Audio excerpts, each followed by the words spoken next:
Xoş gördük valideynlər və uşaqlar. Demək, bu günlər keçəcəyimiz mövzu ədədlərin müqayisəsidir. Müqayisə işarəsi 3 cür olur. 1 böyükdür,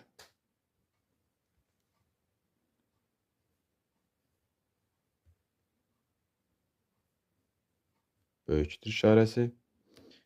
Bir də kiçikdir işarəsi. Bir də bərabərlik işarəsi.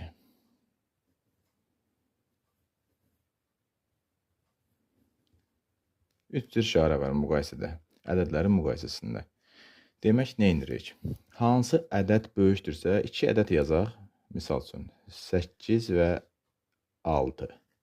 Hansı ədəd böyükdürsə, bu, yəni açıq tərəf o ədədə tərəf olacaq. Görürsünüz, açıq tərəfin qabağına yazmışam böyük. Yəni, hansı ədəd böyükdürsə, açıq tərəf ona olmalıdır. Yəni, burada bu formada olmalıdır müqayisə.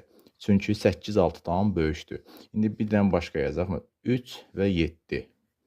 İndi burada, baxaq. Fikir versiniz, burada 7 böyükdür, düzdürmü? 7 böyükdür, açıq tərəf 7-yə tərəf oldu. Amma kiçik olduğu üçün üçüncü tərəf 3-ə tərəf oldu. Çünki burada fikir versiniz, yuxarıda yazmışam. Açıq tərəfə böyükdür yazmışam, üçüncü tərəfə, bucaq tərəfə yazmışam kiçikdir. Bərabər işarəsi necədir? Hansı ədədlər eynidirsə, məsələn 4-dən 4. 4-dən 4 bir-birinə bərabərdir. 7 ilə 7. Bunlar da bir-birinə bərabərdir. Çünki niyə? İkisi də eynidir. Amma bunlar fərqli olduğu üçün hansı böyükdürsə açıq tərəf, yəni təsəvvür edin timsahın ağzı formasında. Bu fikir versi timsahın ağzı formasında açılıb. Yəni hansı ədəd böyükdürsə timsahın ağzı o tərəf açılır. Hansı ədəd kiçikdirsə bu üçüncü tərəf, iti tərəfi, bucaq tərəf o tərəfə qalır.